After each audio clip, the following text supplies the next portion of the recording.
വിശേഷം? എല്ലാവരും സുഖം തന്നെ വിശ്വസിക്കുന്നു. ഞങ്ങളിവിടെ സുഖമായിരിക്കുന്നു. അപ്പോൾ ഞാനിത് വന്നിരിക്കുന്നത് ഒരു സിമ്പിൾ ആയിട്ടുള്ള റെസിപ്പി ആയിട്ടാണ്. അതായത് ബട്ടർ റൈസ്. ബട്ടർ റൈസ് എന്ന് പറയുമ്പോൾ വളരെ സിമ്പിളാണ്. നമ്മൾ സ്ഥിരം ഉണ്ടാക്കുന്ന നമ്മുടെ ഗീ റൈസ് ഇല്ലേ, ഗീ റൈസിന്റെ വേറൊരു വേരിയേഷൻ. പക്ഷേ കുട്ടികൾക്ക് കുറച്ചും കൂടി ഇഷ്ടമാകുമെന്നാണ് ഞാൻ വിശ്വസിക്കുന്നത്. കാരണം എന്താണെന്ന് വെച്ച് കഴിഞ്ഞാൽ നമ്മൾ ഗീ റൈസൊക്കെ സാധാരണ ഉണ്ടാക്കുന്ന സമയത്ത് നമ്മൾ അതിൽ സവാളയൊക്കെ വഴറ്റിയിടാറുണ്ട്. വഴറ്റുവാനും ഉപയോഗിക്കും, അതേപോലെ തന്നെ പൊരിച്ചിടാൻ ഉപയോഗിക്കും. അപ്പോൾ അത് കുട്ടികൾക്ക് സാധാരണ രീതിയിൽ കേട്ടോ. എൻ്റെ വീട്ടിലൊക്കെ പിള്ളേർക്ക് വലിയ താല്പര്യമൊന്നുമില്ല. അപ്പോൾ ബട്ടർ റൈസ് എന്ന് പറഞ്ഞാൽ കുറച്ചും കൂടി ഈസിയാണ്. അതേസമയം അതേ ടേസ്റ്റോട് കൂടി നമുക്ക് കഴിക്കുകയും ചെയ്യാം. ഞാൻ ഗീ റൈസ് ഉണ്ടാക്കണമെങ്കിൽ തന്നെ സവാള ഇടാണ്ടാണ് എൻ്റെ മക്കൾക്ക് ഉണ്ടാക്കി കൊടുക്കാറ്. അപ്പം ഞാൻ ഒരു ദിവസം ഇങ്ങനെ എൻ്റെ മാമയുടെ അടുത്ത്, അതായത് സുനന്ദ മാമയുടെ അടുത്ത് സംസാരിച്ചുകൊണ്ടിരിക്കുന്ന സമയത്ത് മാമ പറഞ്ഞത്, മാമ ഇതേപോലെ ബട്ടർ റൈസ് ഉണ്ടാക്കാറുണ്ട്, ഗസ്റ്റൊക്കെ വരുമ്പോൾ അതാണ് ഉണ്ടാക്കി കൊടുക്കാറെന്ന് പറഞ്ഞപ്പോൾ ഞാനൊന്ന് ഉണ്ടാക്കി നോക്കി. അപ്പോൾ അടിപൊളിയാണ്. പിന്നെ എന്തിനാ പ്രശ്നം, ഗീ റൈസ് ഉണ്ടാക്കാൻ പോകേണ്ട ആവശ്യമില്ല. അപ്പോൾ അതിനുശേഷം ഞാൻ ബട്ടർ റൈസ് ഉണ്ടാക്കാറുണ്ട്. എൻ്റെ മക്കൾക്ക് ഭയങ്കര ഇഷ്ടമാണ്. ടിഫിൻ ബോക്സിൽ ഞാൻ കൊടുത്തു വിടാറുണ്ട്. അപ്പോൾ നിങ്ങൾ എല്ലാവരും ട്രൈ ചെയ്ത് നോക്കുക. സിമ്പിൾ ആയിട്ടുള്ള നമ്മുടെ ബട്ടർ റൈസ്. വീഡിയോ ഇഷ്ടപ്പെടുകയാണെങ്കിൽ ലൈക്ക് ചെയ്യാനും അതുപോലെ തന്നെ ഷെയർ ചെയ്യാനും മറക്കരുത് കേട്ടോ. അപ്പോൾ ഒട്ടും താമസിക്കണം, നമുക്ക് എങ്ങനെയാണ് ഈസി ആയിട്ടുള്ള ബട്ടർ റൈസ് തയ്യാറാക്കാം എന്ന് നോക്കിയിട്ട് വരാം. ഓക്കെ, അപ്പോൾ നമുക്ക് ബട്ടർ റൈസ് ഉണ്ടാക്കാൻ തുടങ്ങാം. അതിനുവേണ്ടി ഞാനിവിടെ ഒരു ഗ്ലാസ് ബസ്മതി റൈസ് എടുത്തിട്ടുണ്ട്. ഇത് ഞാനൊരു 20 മിനിറ്റ് വെള്ളത്തിൽ കുതിർത്ത് വെച്ചിട്ടുണ്ടായിരുന്നു. അതിനുശേഷം വെള്ളം വാലാൻ വേണ്ടി വെച്ചിരിക്കുന്നതാണ് ഈ സ്ട്രെയിനറിൽ. അപ്പോൾ നിങ്ങൾ ആദ്യം തന്നെ ഞാൻ എല്ലാ വീഡിയോയിലും പറയാറുണ്ട്, ഇതുപോലെ റൈസ് ഉണ്ടാക്കുന്ന സമയത്ത് നന്നായി വാഷ് ചെയ്തതിന് ശേഷം മാത്രം സോക്ക് ചെയ്തിടുക. അതല്ലാതെ സോക്ക് ചെയ്തിട്ട് വാഷ് ചെയ്യാൻ പാടില്ല.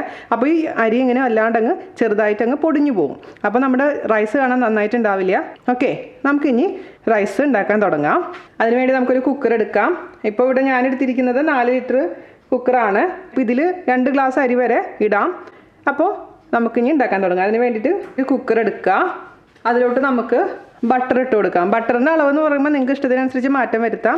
ഞാനിപ്പോൾ ഇവിടെ ഒരു ചെറിയ കഷ്ണം ഇട്ടു എന്ന് മാത്രം. അപ്പോൾ ഇത് അലിഞ്ഞ് വരുമ്പോൾ ഒരു 2 ടേബിൾ സ്പൂണൊക്കെ ഉണ്ടാവും. അപ്പോൾ ഇതിൽ കുറവ് മതിയെന്നുണ്ടെങ്കിൽ കുറവിട്ടാൽ മതിയാവും. ബട്ടർ റൈസ് ആയതുകൊണ്ട് ഞാൻ ഇച്ചിരി കൂടുതൽ ഇട്ടു എന്ന് മാത്രം കേട്ടോ. കൂടുതലെന്നൊന്നും പറയാൻ പറ്റില്ല. അപ്പോൾ ഇതൊന്ന് മെൽറ്റായിട്ട് വരട്ടെ. അപ്പോൾ തീ ഞാൻ മീഡിയം ഫ്ലെയിമിലാണ് വെച്ചിരിക്കുന്നത്. ഇത് ബട്ടർ നന്നായി അലിഞ്ഞതിന് ശേഷം നമുക്ക് ബാക്കിയുള്ള പ്രൊസീജിയർ ചെയ്യാം. ഇതിന് മുൻപ് നിങ്ങൾ എൻ്റെ ഗീ റൈസ് ഉണ്ടാക്കിയിട്ടുണ്ടെങ്കിൽ അറിയാൻ പറ്റും, അത് സെയിം പ്രൊസീജിയർ തന്നെയാണ്. അപ്പോൾ ഗീ റൈസിൽ നമ്മൾ ഗീ ആണ് ഉപയോഗിക്കുന്നത്. പിന്നെ അതിൽ കുറച്ച് സവാളയൊക്കെ ഉണ്ട്. അപ്പോൾ അത് ഒഴിവാക്കി ബട്ടർ റൈസ് ചെയ്യുന്നു എന്ന് മാത്രം. ടേസ്റ്റൊക്കെ ഏകദേശം സെയിം ആണ്. പക്ഷേ കുട്ടികൾക്ക് എനിക്ക് തോന്നുന്നു കുറച്ചും കൂടി ഇഷ്ടം ബട്ടർ റൈസ് ആയിരിക്കും. കാരണം അതിൽ സവാളയൊക്കെ ഉണ്ട്. എൻ്റെ വീട്ടിൽ എൻ്റെ പിള്ളേർക്ക് ഇഷ്ടം ബട്ടർ റൈസാണ്. കാരണം അതിൽ സവാളയൊന്നും ഇല്ലല്ലോ, പറക്കി കളയേണ്ട ആവശ്യമില്ല. ചെറിയ കുട്ടികൾ മാത്രമല്ല കേട്ടോ സവാള ഇഷ്ടപ്പെടാത്തത്. വലിയ ആൾക്കാർക്കും കുറച്ച് പേർക്ക് സവാള ഇഷ്ടമില്ല. അപ്പോൾ അതുകൊണ്ട് അങ്ങനെ സവാള അങ്ങനെ ചോറിൽ കഴിക്കാൻ ഇഷ്ടപ്പെടാത്ത ആൾക്കാർക്ക് ഈ ബട്ടർ റൈസ് ഉണ്ടാക്കാം. നമുക്കിതേ ബട്ടർ നന്നായിട്ട് മെൽറ്റായി വന്നിട്ടുണ്ട്. നമുക്കിനി ഇതിലോട്ട് 1 ഗ്രാമ്പൂ, 1 ഏലക്കായ, 1 ചെറിയ കഷ്ണം പട്ട, ഞാൻ അത്ര ഇടുന്നുള്ളൂ, കൂടുതൽ ഇടാറില്ല. അപ്പോൾ നിങ്ങൾക്ക് ഇതിൻ്റെ ഫ്ലേവർ അധികം വേണമെന്നുണ്ടെങ്കിൽ കൂടുതലിടാം. അതേസമയം നിങ്ങൾക്ക് ഇപ്പോൾ ഇത് ഇടണ്ടെന്നുണ്ടെങ്കിൽ ഇടാതിരിക്കുകയും ചെയ്യാം കേട്ടോ.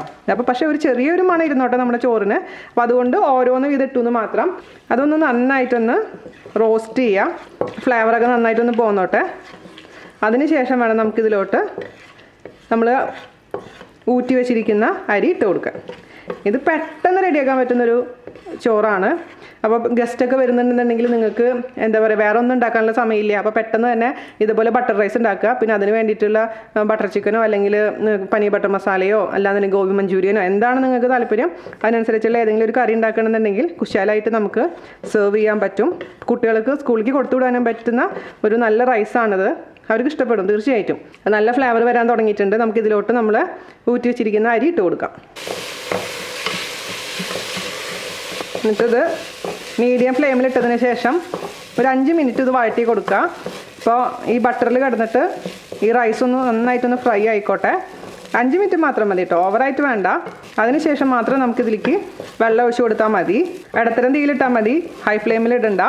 ഇപ്പോൾ ബസ്മതി റൈസാണ് ഞാൻ ഇതിൽ പ്രിഫർ ചെയ്യുന്നത്. അതേസമയം നിങ്ങൾക്ക് ജീരകശാല അരി ഉപയോഗിക്കാം.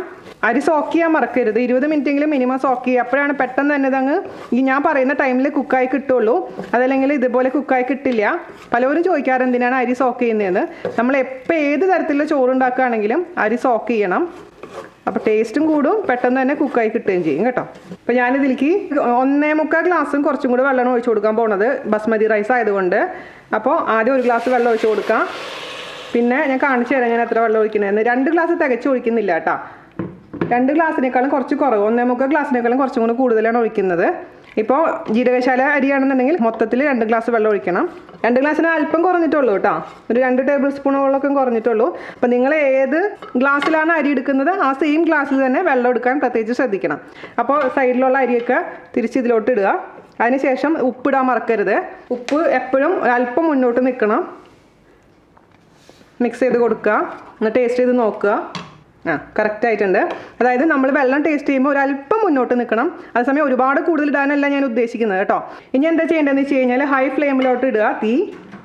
ഇനി ഇത് നന്നായി തിളയ്ക്കട്ടെ. ഞാനിപ്പോൾ ഹൈ ഫ്ലെയിമിലോട്ട് ഇട്ടിട്ടുണ്ട്. തിളച്ച് വരുന്ന സമയത്ത് നമുക്ക് കുക്കർ അടയ്ക്കണം. ഓക്കെ, അപ്പോൾ തിളയ്ക്കാൻ അനുവദിക്കുക. ഓക്കെ, ഇപ്പോൾ നന്നായി തിളയ്ക്കാൻ തുടങ്ങിയിട്ടുണ്ട്. ഞാനിപ്പോൾ കുക്കർ അടയ്ക്കാൻ പോവുകയാണ്. ഹൈ ഫ്ലെയിമിൽ തന്നെയാണ് വെച്ചിരിക്കുന്നത്. വിസിൽ വെക്കാൻ മറക്കരുത്. ഇനി നമുക്ക് ഹൈ ഫ്ലെയിമിൽ തന്നെ വെച്ചിട്ട് ഒരു വിസിൽ കേട്ടോ. ഒരു വിസിൽ വന്നു കഴിഞ്ഞാൽ അടുപ്പത്തു നിന്ന് മാറ്റിയിട്ട് തണുപ്പുള്ള അടുപ്പിലോട്ട് മാറ്റി വെക്കുക. അതിനുശേഷം കംപ്ലീറ്റ് ഇതിലത്തെ ആവി പോയതിന് ശേഷം മാത്രം ഓപ്പൺ ചെയ്യുക. അപ്പോൾ ഒരു 10-15 മിനിറ്റ് കഴിഞ്ഞ് നമുക്ക് ഓപ്പൺ ചെയ്ത് കഴിഞ്ഞാൽ അടിപൊളിയായിട്ടുള്ള ബട്ടർ റൈസ് റെഡി ആയിട്ടുണ്ടാവും. വേറെ ഒന്നും ചെയ്യാനില്ല നിങ്ങൾക്ക് ഇതിൽ. അപ്പോൾ ഒരു വിസിൽ വരട്ടെ, അതിനുശേഷം നമുക്ക് ഓഫ് ചെയ്യാം. ഓക്കെ, ഒരു വിസിൽ വന്നു, ഞാൻ അടുപ്പത്തു നിന്ന് മാറ്റി വെക്കാൻ പോവുകയാണ് കേട്ടോ. ഇനി നമുക്ക് ഇതിലത്തെ പ്രഷർ കംപ്ലീറ്റ് മാറിയതിന് ശേഷം ഓപ്പൺ ചെയ്ത് നോക്കാം. ഇതാ ഇപ്പോൾ നമ്മുടെ കുക്കറിൻ്റെ ഇതിലത്തെ കംപ്ലീറ്റ് ആവിയും പോയിട്ടുണ്ട്. അപ്പോൾ നമ്മൾ അപ്പുറത്ത് അടുപ്പത്ത് മാറ്റി വെച്ചിരിക്കുകയായിരുന്നു. ആവി പോയതിന് ശേഷം മാത്രം തുറക്കുക. ഒരു 10-15 മിനിറ്റ് എടുക്കും ചിലപ്പോൾ. അപ്പോൾ നമുക്ക് തുറക്കാം. എന്നിട്ടിത് വെന്തോന്ന് ആദ്യം നോക്കുക. അപ്പോൾ കറക്റ്റ് ആയിട്ടുണ്ട്. എന്നിട്ടൊരു ഫോർക്ക് എടുക്കുക. നമ്മളെപ്പോഴും പറയാറുള്ള പോലെ തന്നെ ഫോർക്ക് വെച്ചിട്ട് നമുക്ക് മുകളിലോട്ട് നമ്മുടെ ചോറ് ഇങ്ങനെ കൊണ്ടുവരാം. സ്പൂൺ കൊണ്ട് ചെയ്യാൻ പാടില്ല. ആദ്യം തന്നെ നമ്മൾ എടുക്കുമ്പോൾ ഫോർക്ക് കൊണ്ട് വേണം അങ്ങനെ എടുക്കാൻ, അല്ലെങ്കിൽ ആകെ ഉടഞ്ഞു പോകും. ഇപ്പോൾ വെള്ളം കറക്റ്റ് ആയിട്ടുണ്ട്. ഇപ്പോൾ കൂടിക്കഴിഞ്ഞാൽ ആകെ ഒട്ടിപ്പോവും നമ്മുടെ ചോറ്. പിന്നെ ചൂടാറി കഴിഞ്ഞാലും കറക്റ്റായിട്ടുണ്ടാവും. പിന്നെ ഇതിലുള്ള എക്സസ് ആയിട്ട് നമ്മൾ ഇട്ടിട്ടുണ്ടായിരുന്ന നമ്മുടെ ഒരു ഏലക്കായയും അതുപോലെ തന്നെ പട്ടയും ഗ്രാമ്പും എടുത്ത് കളയുക സെർവ് ചെയ്യുന്നതിനേക്കാളും മുൻപായിട്ട്, അല്ലെങ്കിൽ നമ്മുടെ കുട്ടികൾക്ക് ഇഷ്ടപ്പെടില്ല. പിന്നെ ഞാൻ പറഞ്ഞ പോലെ നിങ്ങൾക്ക് വലിയ ആൾക്കാർക്ക് കൊടുക്കണമെന്നുണ്ടെങ്കിൽ സവാളയൊക്കെ പൊരിച്ചിട്ട് കൊടുക്കാം. പിന്നെ വേണമെന്നുണ്ടെങ്കിൽ ഇതിൻ്റെ മുകളിൽ അണ്ടിപ്പരിപ്പും കിസ്മിസൊക്കെ വറുത്തിടാം. പക്ഷേ നമ്മളിപ്പോൾ അതിൻ്റെ ഒരു ആവശ്യമില്ലല്ലോ. നമ്മൾ സിമ്പിളായിട്ട് ചെയ്യാനാണ് ബട്ടർ റൈസ് ഉണ്ടാക്കുന്നത്. പിന്നെ അതിലേക്ക് അണ്ടിപ്പരിപ്പും കിസ്മിസും സവാളയൊക്കെ വറുത്തിട്ട് കഴിഞ്ഞാൽ പിന്നെ ഇരട്ടിപ്പണിയാവും. അപ്പോൾ ബട്ടർ റൈസും ഗീ റൈസും തമ്മിൽ വലിയ വ്യത്യാസമൊന്നും ഉണ്ടാവില്ല. ഇത്രയുള്ള പരിപാടി. വേണമെന്നുണ്ടെങ്കിൽ ഇതിൻ്റെ മുകളിൽ കുറച്ച് മല്ലിയില വിതറി കൊടുക്കാം. അപ്പോൾ ഞാൻ ഇതിൻ്റെ കൂടെ പനീർ ബട്ടർ മസാലയാണ് ഉണ്ടാക്കിയിരിക്കുന്നത്. കുട്ടികൾക്ക് ഇന്ന് രാവിലെ കൊടുത്തു വിട്ടതും ബട്ടർ റൈസും പനീർ ബട്ടർ മസാലയാണ്. ഇതാണ് നമ്മുടെ ബട്ടർ റൈസ്. അപ്പോൾ നിങ്ങൾ വിചാരിക്കുന്നത് എന്താ എത്ര വലിയ സംഭവം, ചോറ് വേവിച്ചതാണല്ലോ എന്ന്. ബട്ടറിൽ ചോറ് വേവിച്ചിട്ട് ഇതുപോലെ ചെയ്യുമ്പോൾ ഒരു പ്രത്യേക ടേസ്റ്റാണ്. പ്രത്യേകിച്ചും കുട്ടികൾക്ക് ഇഷ്ടപ്പെടും. അതുപോലെ തന്നെ നമുക്ക് ഈ പറഞ്ഞ പോലെ ഗസ്റ്റൊക്കെ വരുമ്പോൾ വെറും റൈസായിട്ട് കൊടുക്കുന്നതിനേക്കാളും പകരമായിട്ട് ഒരു ബട്ടർ റൈസും അതിനനുസരിച്ച് കോമ്പിനേഷനായിട്ട് ചില്ലി ചിക്കനോ ഇപ്പം ഞാൻ നേരത്തെ പറഞ്ഞ പോലത്തെ ഐറ്റംസ് കൊടുക്കുകയാണെങ്കിൽ കുറച്ചും കൂടെ ഗംഭീരമായിരിക്കും. ചോറ് എപ്പോഴും നല്ല സോഫ്റ്റ് ആയിട്ടിരിക്കും. ടേസ്റ്റ് നോക്കട്ടെ. നിങ്ങൾക്ക് വേണമെന്നുണ്ടെങ്കിൽ ഒരു നുള്ളു പഞ്ചസാര ഇട്ട് കൊടുക്കാം. അപ്പോൾ കുറച്ചും കൂടെ ടേസ്റ്റ് വരും കേട്ടോ. പക്ഷേ ഞാൻ പഞ്ചസാര ഇട്ട് കൊടുക്കുന്നില്ല. കറക്റ്റ് ഉപ്പ് അടിപൊളിയായിട്ടുണ്ട്. ഒരു ദിവസം ഞാൻ കോക്കനട്ട് റൈസ് ഉണ്ടാക്കി കാണിച്ചു തരാം. അതും എളുപ്പം തന്നെയാണ്. അപ്പോൾ Sundar mama thank you so much. ഞാനെപ്പോഴും ഗീ റൈസാണ് ഉണ്ടാക്കാറുള്ളത്. പക്ഷേ ബട്ടർ റൈസിൻ്റെ ഐഡിയ പറഞ്ഞു തന്നത് എനിക്ക് മാമയാണ്. അപ്പോൾ എല്ലാവരും ട്രൈ ചെയ്ത് നോക്കുക. അടിപൊളിയായിട്ടുള്ള നമ്മുടെ ബട്ടർ റൈസ് ട്രൈ ചെയ്തതിന് ശേഷം അഭിപ്രായം പറയാൻ മറക്കരുത്. അപ്പോൾ അടുത്ത അടിപൊളിയായില്ല അതേസമയം സിമ്പിളായിട്ടുള്ള റെസിപ്പി ആയിട്ട് വരുന്നവരെ നന്ദി, നമസ്കാരം. Thank you. ഇവിടെ വീണ്ടും തുടങ്ങിയോ അച്ഛനും മോനും? ഞങ്ങളിവിടെ വീടിനെ മൊത്തത്തിൽ മാറ്റാൻ പോവാ.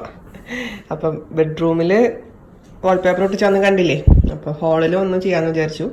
അപ്പോൾ വാൾപേപ്പർ വാങ്ങിച്ചു. അതിൻ്റെ അളവ് എടുത്തിട്ടുണ്ട്. എന്നിട്ട് ഇതാ മുറിച്ചുകൊണ്ടിരിക്കുകയാണ്. ഇനി അതിന് ശേഷം നമുക്ക് അതിൻ്റെ ബാക്കിൽ പശയൊക്കെ തേച്ചിട്ട് വേണം ഒട്ടിക്കാൻ. അപ്പോൾ പറഞ്ഞിട്ടുണ്ടായിരുന്നു ആരൊക്കെയോ ഒന്ന് കാണിച്ചു തരുമോന്ന്. അതാരം ജസ്റ്റ് ഒന്ന് കാണിക്കണമെന്ന് മാത്രം കേട്ടോ. ഇതാണ് പശ. തലേദിവസം രാത്രി അതങ്ങനെ സെറ്റ് ചെയ്യാൻ കുഴച്ച് വെച്ചു. രാവിലെ എടുത്തിട്ട് ഇങ്ങനെ തേച്ചുകൊണ്ടിരിക്കുകയാണ്. അപ്പൊ അതെടുക്കുക, ഇവിടെ ഞാൻ എടുക്കുക, നീ നടക്കുക, രണ്ടാളും ഒന്നിച്ച് കൂടി നടന്നിട്ടാ.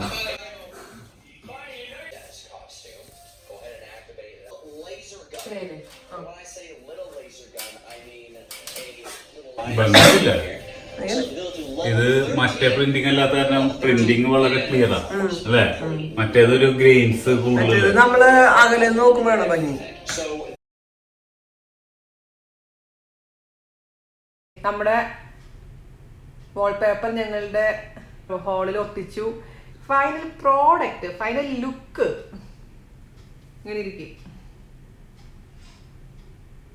രാവിലെ തുടങ്ങിയത് ഉച്ച കഴിഞ്ഞപ്പോൾ